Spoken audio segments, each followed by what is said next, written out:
संस्थापकाय च धर्मस्य सर्वधर्मस्वरूपिणे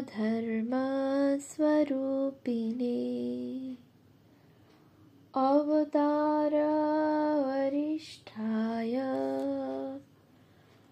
रामकृष्णाय ते नमः। শ্রী শ্রী রামকৃষ্ণ লীলা প্রসঙ্গ, প্রথম ভাগ, পূর্বকথা ও বাল্যজীবন, সাধক ভাব ও গুরু ভাব, পূর্বার্ধ। স্বামী শারদানন্দ। পৃষ্ঠা সংখ্যা ২৭। কামারপুকুরে ধর্মের সংসার। ক্ষুদিরামের পরিবারস্থ সকলের বিশেষত্ব। শ্রীযুক্ত ক্ষুদিরামের ধর্মের সংসারে স্ত্রী পুরুষ সকলেরই একটা বিশেষত্ব ছিল। অনুধাবন করিলে স্পষ্ট বোঝা যায়, তাহাদিগের প্রত্যেকের অন্তর্গত ওই বিশেষত্ব আধ্যাত্মিক রাজ্যের সূক্ষ্ম শক্তি সকলের অধিকার হইতে সর্বথা সমুদ্ভূত হইত। শ্রীযুক্ত ক্ষুদিরাম ও তাঁহার পত্নীর ভিতর ঐরূপ বিশেষত্ব অসাধারণভাবে প্রকাশিত ছিল বলিয়াই বোধ হয় উহা তাহাদিগের সন্তান সন্ততি সকলে অনুগত হইয়াছিল। শ্রীযুক্ত ক্ষুদিরামের সম্বন্ধে উক্ত বিষয়ক অনেক কথা আমরা ইতঃপূর্বে পাঠককে বলিয়াছি। শ্রীমতী চন্দ্রমণি সম্বন্ধে এখন ঐরূপ একটি বিষয়ের উল্লেখ অযোগ্য হইবে না। ঘটনাটিতে স্পষ্ট বোঝা যাইবে, স্বামীর ন্যায় শ্রীমতী চন্দ্রাদেবীতেও দিব্য দর্শন শক্তি সময়ে সময়ে প্রকাশিত থাকিত। ঘটনাটি রামকুমারের বিবাহের কিছু পূর্বে ঘটিয়াছিল। ৫-১০ বর্ষীয় রামকুমার তখন চতুষ্পাটিতে অধ্যয়ন ভিন্ন যজমান বাটি সকলে পূজা করিয়া সংসারে যথাসাধ্য সাহায্য করিত। চন্দ্রাদেবীর দিব্য দর্শন সম্বন্ধীয় ঘটনা। আশ্বিন মাসে কোজাগরী লক্ষ্মী পূজার দিনে রামকুমার ভোরশুভ নামক গ্রামে যজমান গৃহে উক্ত পূজা করিতে গিয়াছিল। অর্ধরাত্রি অতীত হইলেও পুত্র গৃহে ফিরিতেছে না দেখিয়া শ্রীমতী চন্দ্রাদেবী বিশেষ উৎকণ্ঠিতা হইলেন এবং গৃহের বাহিরে আসিয়া পথ নিরীক্ষণ করিতে লাগিলেন। কিছুক্ষণ ঐরূপে কাটিবার পরে তিনি দেখিতে পাইলেন, প্রান্তর পথ অতিবাহিত করিয়া ভোরশুভর দিক হইতে কে একজন কামারপুকুরে আগমন করিতেছে। পুত্র আসিতেছে ভাবিয়া তিনি উৎসাহে কয়েক পদ অগ্রসর হইয়া প্রতীক্ষা করিতে লাগিলেন। কিন্তু আগন্তুক ব্যক্তি নিকটবর্তী হইলে দেখিলেন সে রামকুমার নহে, এক পরমা সুন্দরী রমণী নানা অলঙ্কারে ভূষিতা হইয়া একাকিনী চলিয়া আসিতেছেন। পুত্রের অমঙ্গল আশঙ্কায় শ্রীমতী চন্দ্রাদেবী তখন বিশেষ আকুলিতা। সুতরাং ভদ্রবংশীয়া যুবতী রমণীকে গভীর রজনীতে ঐরূপে পথ অতিবাহন করিতে দেখিয়াও বিস্মিতা হইলেন না। সরলভাবে তাহার নিকট যাইয়া জিজ্ঞাসা করিলেন, মা, তুমি কোথা হইতে আসিতেছ? রমণী উত্তর করিলেন, ভোরশুভ হইতে। শ্রীমতী চন্দ্রা তখন ব্যস্তভাবে জিজ্ঞাসা করিলেন, আমার পুত্র রামকুমারের সঙ্গে কি তোমার দেখা হইয়াছিল? সে কি ফিরিতেছে? অপরিচিতা রমণী তাহার পুত্রকে চিনিবেন কিরূপে, একথা তাহার মনে একবারও উদিত হইল না। রমণী তাহাকে সান্ত্বনা প্রদানপূর্বক বলিলেন, হাঁ, তোমার পুত্র যে বাটিতে পূজা করিতে গিয়াছে আমি সেই বাটি হইতেই এখন আসিতেছি। ভয় নাই, তোমার পুত্র এখনই ফিরিবে। শ্রীমতী চন্দ্রা এতক্ষণে আশ্বস্তা হইয়া অন্য বিষয় ভাবিবার অবসর পাইলেন এবং রমণীর অসামান্য রূপ, বহুমূল্য পরিচ্ছদ ও নূতন ধরনের অলঙ্কার সকল দেখিয়া এবং মধুর বচন শুনিয়া বলিলেন, মা, তোমার বয়স অল্প এত গহনা গাটি পড়িয়া এত রাত্রে কোথা যাইতেছ? তোমার কানে ও কি গহনা? রমণী ঈষৎ হাস্য করিয়া বলিলেন, উহার নাম কুণ্ডল। আমাকে এখনো অনেক দূরে যাইতে হবে। শ্রীমতী চন্দ্রাদেবী তখন তাহাকে বিপন্না ভাবিয়া সস্নেহে বলিলেন, চলো না, আমাদের ঘরে আজ রাত্রের মতো বিশ্রাম করিয়া কাল যেখানে যাইবার যাইবে এখন। রমণী বলিলেন, না মা, আমাকে এখনই যাইতে হইবে। তোমাদের বাড়িতে আমি অন্য সময়ে আসিব। রমণী ঐরূপ বলিয়া তাহার নিকট বিদায় গ্রহণ করিলেন এবং শ্রীমতী চন্দ্রাদেবীর বাটির পার্শ্বেই লাহাবাবুদের অনেকগুলি ধান্যের মরাই ছিল, তদ অভিমুখে চলিয়া যাইলেন। রাস্তা না ধরিয়া লাহাবাবুদের বাটির দিকে তাহাকে যাইতে দেখিয়া চন্দ্রাদেবী বিস্মিতা হইলেন এবং রমণী পথ ভুলিয়াছে ভাবিয়া ওই স্থানে উপস্থিত হইয়া চারিদিকে তন্ন তন্ন করিয়া খুঁজিয়াও তাহাকে আর দেখিতে পাইলেন না। তখন রমণীর বাক্য সকল স্মরণ করিতে করিতে সহসা তাহার প্রাণে উদয় হইল, স্বয়ং লক্ষ্মীদেবীকে দর্শন করিলাম নাকি। অনন্তর কম্পিত হৃদয়ে স্বামীর পার্শ্বে গমনপূর্বক তাহাকে আদ্যপান্ত সমস্ত কথা খুলিয়া বলিলেন। শ্রীযুক্ত ক্ষুদিরাম সমস্ত শ্রবণ করিয়া, শ্রী শ্রী লক্ষ্মীদেবী তোমাকে কৃপা করিয়া দর্শন দিয়াছেন বলিয়া তাহাকে আশ্বস্ত করিলেন। রামকুমারও কিছুক্ষণ পরে বাটিতে ফিরিয়া জননীর নিকট ওই কথা শুনিয়া যার পর নাই বিস্মিত হইলেন। ক্ষুদিরামের গয়া তীর্থে গমন। ক্রমে সন 1241 সাল সমাগত হইল। শ্রীযুক্ত ক্ষুদিরামের জীবনে এই সময়ে একটি বিশেষ ঘটনা উপস্থিত হইয়াছিল। তীর্থ দর্শনে তাহার অভিলাষ পুনরায় প্রবল ভাব ধারণ করায় পিতৃপুরুষদিগের উদ্ধার কল্পে তিনি এখন গয়া যাইতে সংকল্প করিলেন। 60 বৎসরে পদার্পণ করিলেও তিনি পদব্রজে ওই ধামে গমন করিতে কিছুমাত্র সংকুচিত হইলেন না। তাহার ভাগিনেই শ্রীমতী হেমাঙ্গিনী দেবীর পুত্র শ্রীযুক্ত হৃদয়রাম মুখোপাধ্যায় তাহার গয়াধাম যাওয়ার কারণ সম্বন্ধে একটি অদ্ভুত ঘটনা আমাদিগের নিকটে উল্লেখ করিয়াছিলেন। ক্ষুদিরামের গয়াগমন সম্বন্ধে হৃদয়রাম কথিত ঘটনা।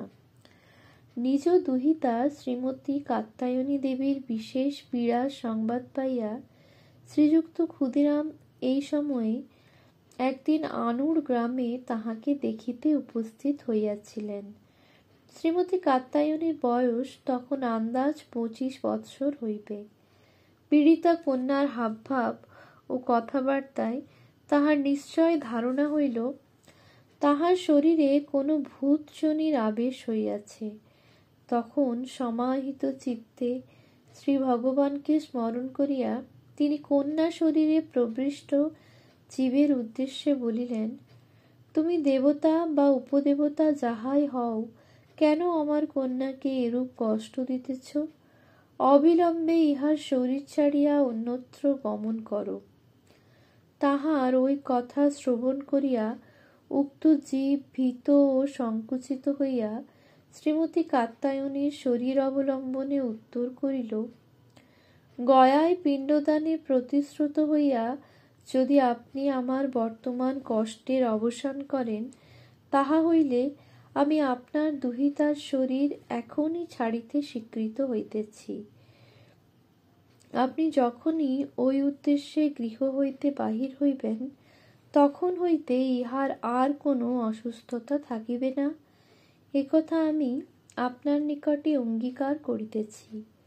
অনন্তর শ্রীযুক্ত ক্ষুদিরাম ওই জীবের দুঃখে দুঃখিত হইয়া বলিলেন, আমি যত শীঘ্র পারি গয়াধামে গমনপূর্বক তোমার অভিলাষ সম্পাদন করিব এবং পিণ্ডদানের পরে তুমি যে নিশ্চয় উদ্ধার হইলে ওই সম্বন্ধে কোনরূপ নিদর্শন পাইলে বিশেষ সুখী হইব। তখন প্রেত বলিল, ওই বিষয়ে নিশ্চিত প্রমাণস্বরূপে সম্মুখস্থ নিম্ব বৃক্ষের বৃহত্তম ডালটি আমি ভাঙিয়া যাইব, জানিবেন। হৃদয়রাম বলিলেন, উক্ত ঘটনায় শ্রীযুক্ত ক্ষুদিরামকে গয়াধামে যাত্রা করিতে প্রোৎসাহিত করিয়াছিল এবং উহার কিছুকাল পরে উক্ত বৃক্ষের ডালটি সহসা ভাঙিয়া যাওয়ায় সকলে ওই প্রেতের উদ্ধার হইবার কথা নিঃসংশয়ে জানিতে পারিয়াছিল। শ্রীমতী কাত্যায়নী দেবীও তদবধি সম্পূর্ণরূপে নীরোগ হইয়াছিলেন। হৃদয়রাম কথিত পূর্বোক্ত ঘটনাটি কতদূর সত্য বলিতে পারি না, কিন্তু শ্রীযুক্ত ক্ষুদিরাম যে এই সময়ে গয়া দর্শনে গমন করিয়াছিলেন এ কথায় কিছুমাত্র সন্দেহ নাই।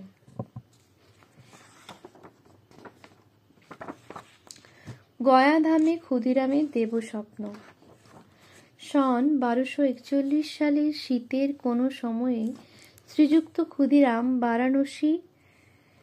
কেহ কেহ বলেন শ্রীযুক্ত ক্ষুদিরাম বহু পূর্বে এক সময়ে দেরেপুর হইতে তীর্থগমনপূর্বক শ্রী বৃন্দাবন, অযোধ্যা ও বারাণসী দর্শন করিয়া আসিয়াছিলেন এবং উহার কিছুকাল পরে তাহার পুত্র ও কন্যা জন্মগ্রহণ করিলে তিনি ওই তীর্থযাত্রার কথা স্মরণ করিয়া তাহাদিগের রামকুমার ও কাত্যায়নী নামকরণ করিয়াছিলেন। শেষবারে তিনি কেবলমাত্র গয়াধাম দর্শন করিয়াই বাটী ফিরিয়াছিলেন ও গয়াধাম দর্শন করিতে গমন করিয়াছিলেন। প্রথমোক্ত স্থানে বিশ্বনাথকে দর্শন করিয়া যখন তিনি গয়াক্ষেত্রে পৌঁছিলেন তখন চৈত্র মাস পড়িয়াছে। মধু মাসে ওই ক্ষেত্রে পিণ্ড প্রদানে পিতৃপুরুষ সকলের অক্ষয় পরিতৃপ্তি হয় জানিয়াই বোধ হয় তিনি ওই মাসে গয়ায় আগমন করিয়াছিলেন। প্রায় 1 মাস কাল তথায় অবস্থানপূর্বক তিনি যথাবিহিত ক্ষেত্রকার্য সকলের অনুষ্ঠান করিয়া পরিশেষে গদাধরের শ্রীপাদপদ্মে পিণ্ড প্রদান করিলেন। ঐরূপে যথাশাস্ত্র পিতৃকার্য সম্পন্ন করিয়া শ্রীযুক্ত ক্ষুদিরামের বিশ্বাসী হৃদয়ে ওই দিন যে কতদূর তৃপ্তি ও শান্তি উপস্থিত হইয়াছিল তাহা বলিবার নহে। পিতৃঋণ যথাসাধ্য পরিশোধ করিয়া তিনি যেন আজ নিশ্চিন্ত হইয়াছিলেন এবং শ্রী ভগবান তাহার ন্যায় অযোগ্য ব্যক্তিকে ওই কার্য সমাধা করিতে শক্তি প্রদান করিয়াছেন ভাবিয়া তাহার কৃতজ্ঞ অন্তর অভূতপূর্ব দীনতা ও প্রেমে পূর্ণ হইয়া উঠিয়াছিল। দিবাভাগে তো কথাই নাই। রাত্রিকালে নিদ্রা যাইতে না যাইতে তিনি দিবাভাগে তো কথাই নাই, রাত্রিকালে নিদ্রার সময়েও ওই শান্তি ও উল্লাস তাহাকে ত্যাগ করে নাই। কিছুক্ষণ নিদ্রা যাইতে না যাইতে তিনি স্বপ্নে দেখিতে লাগিলেন তিনি যেন শ্রীমন্দিরে গদাধরের শ্রীপাদপদ্ম সম্মুখে পুনরায় পিতৃপুরুষ সকলের উদ্দেশ্যে পিণ্ড প্রদান করিতেছেন এবং তাহারা যেন দিব্য জ্যোতির্ময় শরীরে উহা সানন্দে গ্রহণপূর্বক তাহাকে আশীর্বাদ করিতেছেন। বহুকাল পরে তাহাদিগের দর্শন লাভ করিয়া তিনি যেন আত্মসংবরণ করিতে পারিতেছেন না। ভক্তি গদগদ চিত্তে রোদন করিতে করিতে তাহাদিগের পাদস্পর্শ করিয়া প্রণাম করিতেছেন।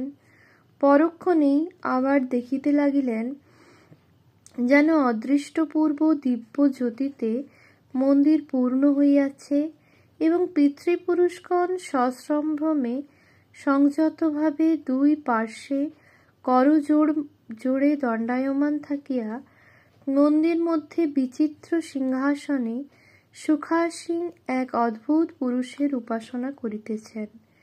দেখিলেন নবদুর্বা দল শ্যাম জ্যোতির্মণ্ডিত তনু ওই পুরুষ স্নিগ্ধ প্রসন্ন দৃষ্টিতে তাহার দিকে অবলোকনপূর্বক হাস্যমুখে তাহাকে নিকটে যাইবার জন্য ইঙ্গিত করিতেছেন।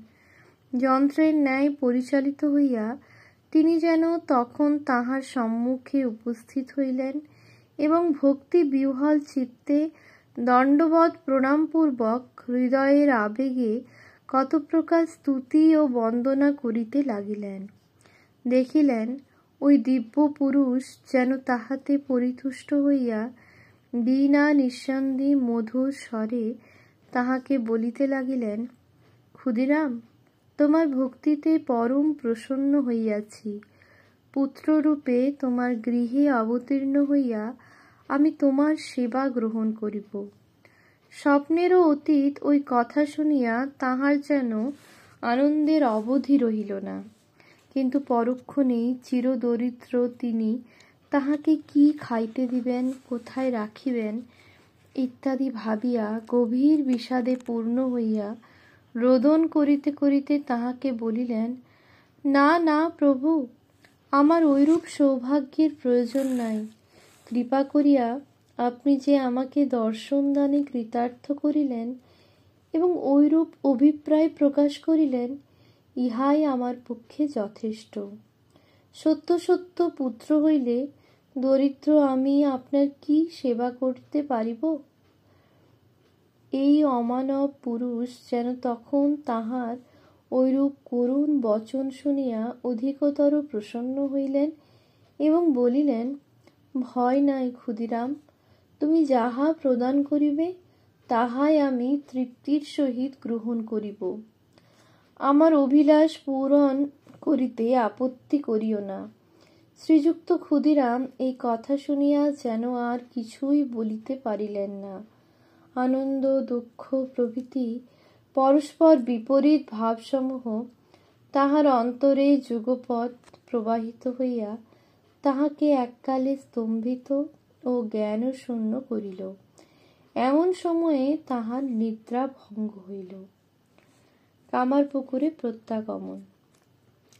নিদ্রা ভঙ্গ হইলে শ্রীযুক্ত ক্ষুদিরাম কোথায় রহিয়াছেন তাহা অনেকক্ষণ পর্যন্ত বুঝিতে পারিলেন না।